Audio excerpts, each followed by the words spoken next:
I'm here to pick you up. Let's head home with Daddy James. He left with his mistress 9 years ago, cutting off all communication with me and our daughter Barbara. Upon learning something, he reappeared in front of us and approached Barbara. Seeing James, Barbara exclaimed with shocking words, "What? Who's this old man?" James was left speechless by her words, and more surprises were yet to come. My name is Linda Johnson, a simple housewife who teaches piano lessons. My husband James is an elementary school teacher. We met through a mutual friend, and I fell head over heels for the sincere and genuine James. I confessed my feelings, and he was over the moon. From the start of our dating, he apparently thought about marrying me. "You're the only one who'd marry me, Linda." He'd been saying such exaggerated things since we started dating. Every day, he proposed, and thinking he was sweet-talking, I just nod along, believing marriage was a long way off. "Linda, let's get married." On my 25th birthday, he surprised me with an engagement ring. We had only been dating for about 6 months, and I remember being taken aback when he said it. However, when James sets his mind to something, he sees it through. I was young, and back then, I really wanted to get married. So, one thing led to another, and I accepted. However, my parents were strongly against our marriage, given we had only been together for a year. They were working abroad, rarely in the US, and were genuinely concerned for me. Due to James' relentless pursuit, both my father and mother eventually gave in, and by the end of that year, we tied the knot. He's a teacher known for his sincerity, and my parents probably couldn't find any better reason to oppose than their own concerns. Since his student days, James had been diligently saving enough money for the two of us. He even created a detailed budget, showing my parents how much we'd need for the future. I reckon, if I were in my parents' shoes, it would be hard to keep opposing at that point. If you're going that far, please make sure to make my daughter happy. She's our most precious treasure after all. With that said, the parents gave their blessing for the marriage. I thought I was about to embark on a happy married life. However, life wasn't as smooth as I had imagined. After getting married, I realized James was surprisingly sloppy and believed housework was a woman's job. Men should earn money outside and then live freely. He had this old-fashioned baby boomer mentality and never helped with the chores. When he was home, I would ask, "James, please, I've started working too, and it gets busy. Can't you help out a bit around the house? At the very least, take care of your clothes and prepare for tomorrow." Feeling overwhelmed by James leaving everything to me, I brought it up bravely before dinner. James, hearing this, was unexpectedly furious. He lashed out with words I had never heard from him before. "What, you just teach piano lessons and mostly goof off, right? Despite having a job that barely adds to our income, you want me to help with the housework? That's so entitled. Every day I work hard from early morning, even being asked to advise for after-school clubs that don't pay. Then I come home mentally drained. The housework is your job since you earn less. Don't act all high and mighty when you have it easier." I couldn't believe my ears. He had never spoken to me this way, even when we were dating. His words, so dismissive of me, hurt more than anger me. Every day I was berated for the most unreasonable things, and when I was at my lowest, I found out I was pregnant. James demanded that I have the baby. My folks were looking forward to a grandchild. "If you don't have it, there will be consequences," he warned. Hearing such a threat, I was at a loss. I had no expectations from James, but I felt this child could be my lifeline. With that hope, I decided to have the baby. But my morning sickness was worse than I expected, and I really didn't feel up to doing housework. My belly was growing, making it hard for me to move around. But James, as always, didn't help out at all around the house. Even when I felt terrible from the morning sickness, he would yell at me, saying, "You could at least go to the convenience store and grab a sandwich, couldn't you?" He wouldn't even shop for me. When I mentioned taking maternity leave from my piano teaching job, he got angry, accusing me of just trying to take time off and blaming how we were going to make ends meet with reduced income. I wondered, Can I really raise a child with this man? Such fears crossed my mind, and sure enough, those concerns became a reality. It was a safe delivery, and our daughter, Barbara, was born into our family. Barbara always smiles, sleeps well, and has truly become the light of my life. Unlike James, she's such a mama's girl, and having her around helps me get through the tough times. I enjoyed every day, cherishing those moments. But something happened to Barbara just before her 5th birthday. She seemed to have a fever, was lethargic in the morning, and had to skip preschool. "Mama, I feel sick," she said as she lay down. Barbara suddenly complained of nausea and started saying her arms and legs tingled like they were numb. This didn't seem like just a regular cold. I immediately called the hospital, and Barbara had to be taken by ambulance. Fortunately, it was during regular hours, so a specialist was available. Turns out, Barbara had infant paralysis. Apparently, it was severe, and they diagnosed that she might have lasting effects from it. "What, doctor? Isn't there anything you can do? Can she live a normal life with these after effects?" Hearing the diagnosis alone, I was panicked. I clung to the doctor's arm, crying out, "Please save Barbara." But there was not much that could be done. There was no specific cure for infantile paralysis, and they told me the only treatment available was symptomatic. I needed to discuss this with James and decide what to do next. I had hoped that at least when it came to Barbara, James would be supportive, but I was too naive. Unexpected words came out of James' mouth. "Barbara's sick. Don't be messing with me. It's probably because you never properly looked after Barbara." James was raging beyond belief, starting to blame me for Barbara contracting polio because of my supposed neglect. At this time in the US, there wasn't a quadrivalent vaccine available yet. The only way to prevent the polio virus was to get vaccinated.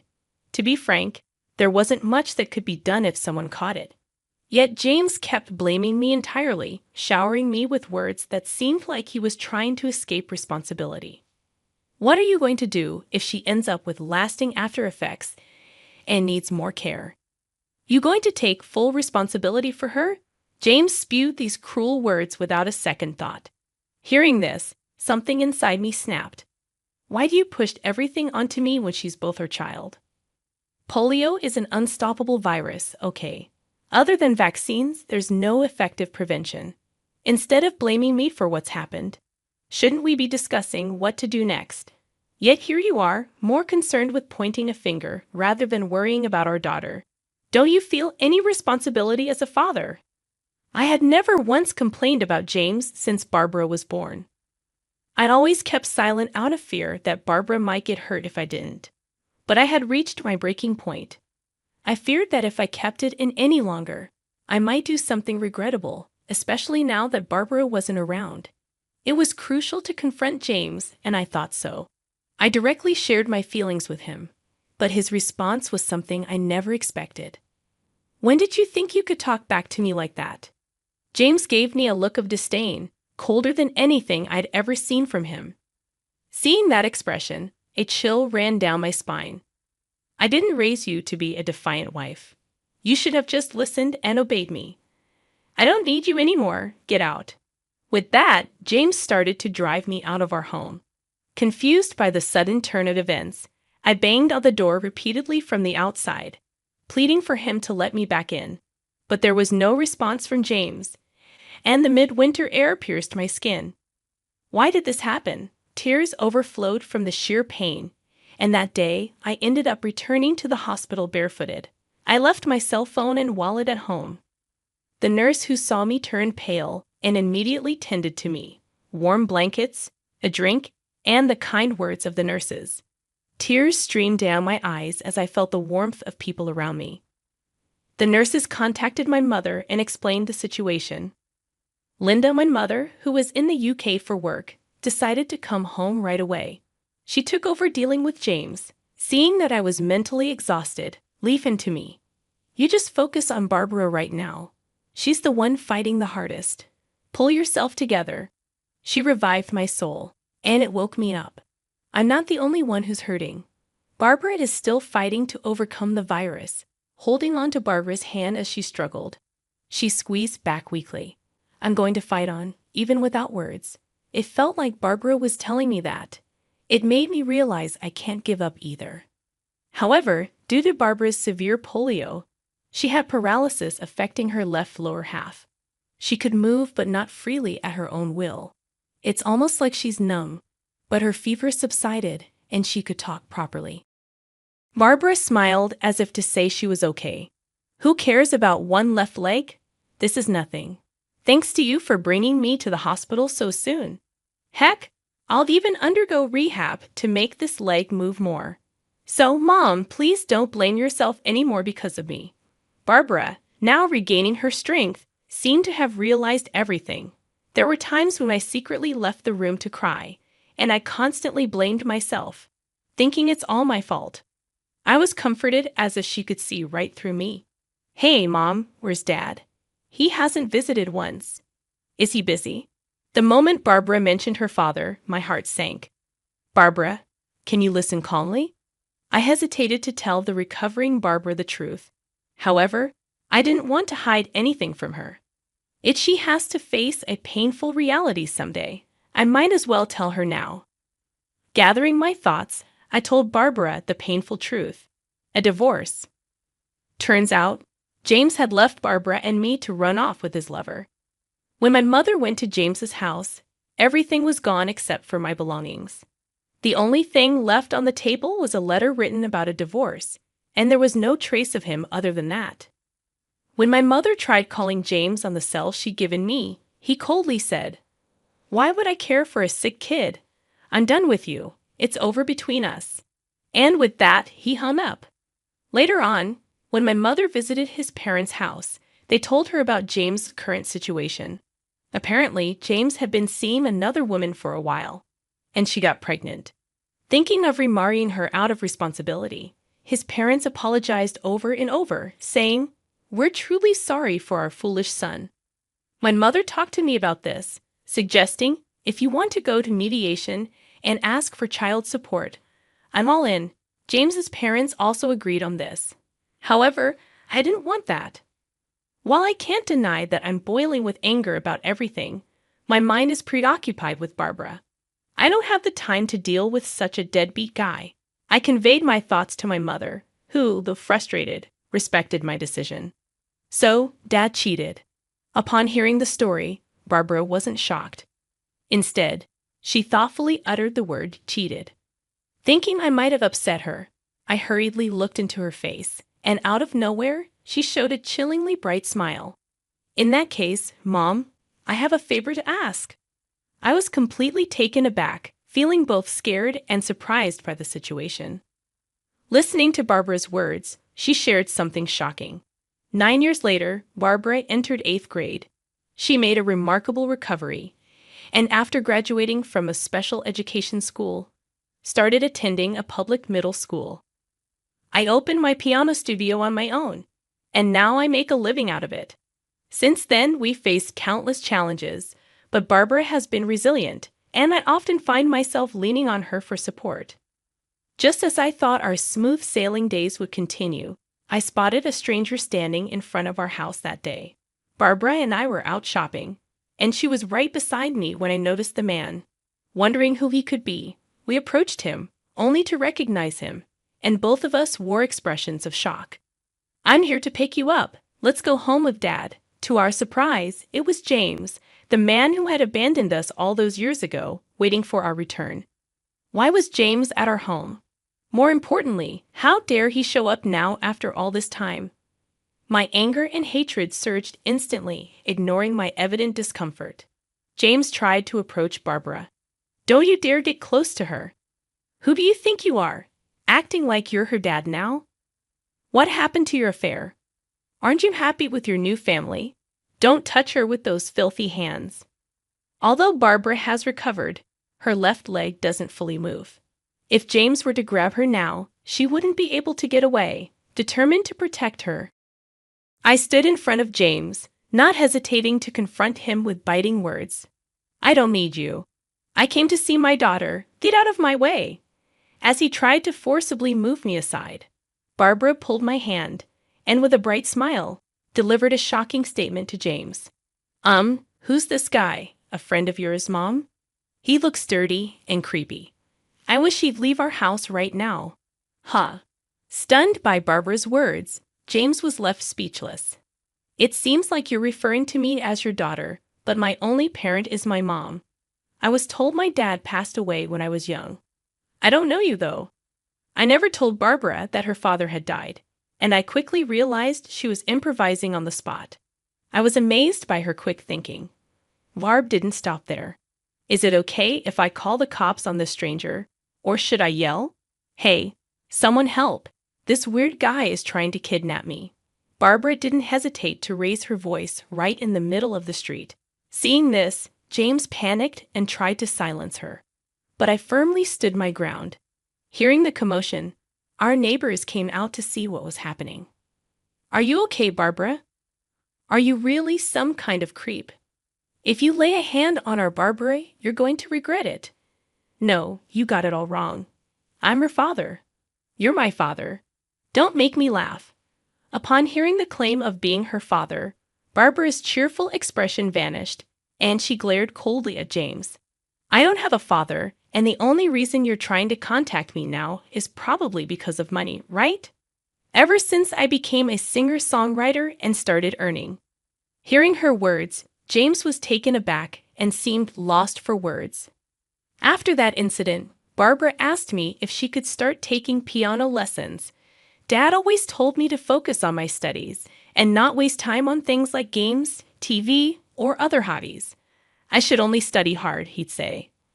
I later discovered that James had been pushing Barbara to excel academically, always trying to make her the best.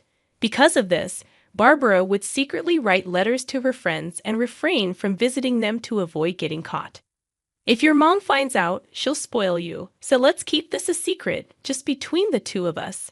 I remember him saying, looking back, it's so creepy. It's not right for a real parent to take away a child's freedom. I finally understood when I saw Barbara laughing mockingly. She hated her father more than I did for robbing her of her life. That's why she said those words to me back then. I love the way our mom plays the piano. When I grow up, I want to have a job related to the piano too.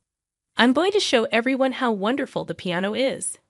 At the time, I didn't really get what she was talking about, but now I realized she was determined to prove James, who always mocked the piano, wrong. I realized for the first time that her words back then were filled with such ambition. Barbara was born with perfect pitch and had an extraordinary memory. Once she heard or saw something, she could remember it like a machine. Not only did she quickly memorize sheet music, but her piano skills also improved incredibly fast. On her own accord, she started voice training. Unsatisfied with just the piano, she began exploring various other instruments. On her days off, she performed with a guitar in front of the local train station and applied to numerous talent agency auditions. She used her challenges to her advantage, turning them into positive attributes. Because of her beautiful voice and talent, she started getting offers from TV shows at the young age of 14. Now, she tours all across the U.S. as a singer-songwriter. You must be kidding. I came here purely to see you. Then why did you abandon us back then? As the crowd began to gather around us, I loudly recounted all of James's misdeeds for everyone to hear. When Barbara got sick, you abandoned us because your mistress was pregnant, didn't you? When things didn't go your way, you'd shout and throw things around. Haven't you always been the worst kind of person? And now you come here claiming to be a father. Give me a break. Barbara and I have long since erased the memory of ever having a father. Hearing these shocking revelations, the neighbors were disgusted with James, and they stood by me. This is the town where I, Linda, grew up, a place known for its strong sense of community and loyalty.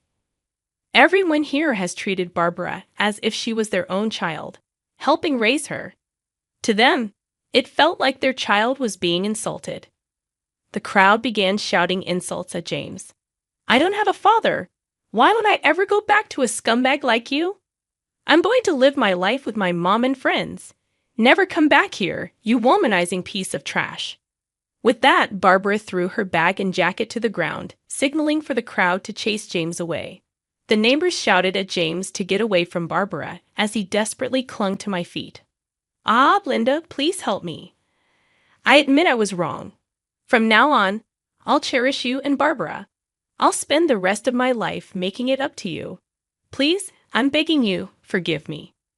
James was on his knees, begging and rubbing his forehead against the ground. But looking at him, I felt nothing but disgust. After everything he'd done, this man believed that a simple apology would absolve him. I wanted to show him that life isn't that easy, so I bent down, put on a wide smile, and motioned for him to lift his head. Look up, James.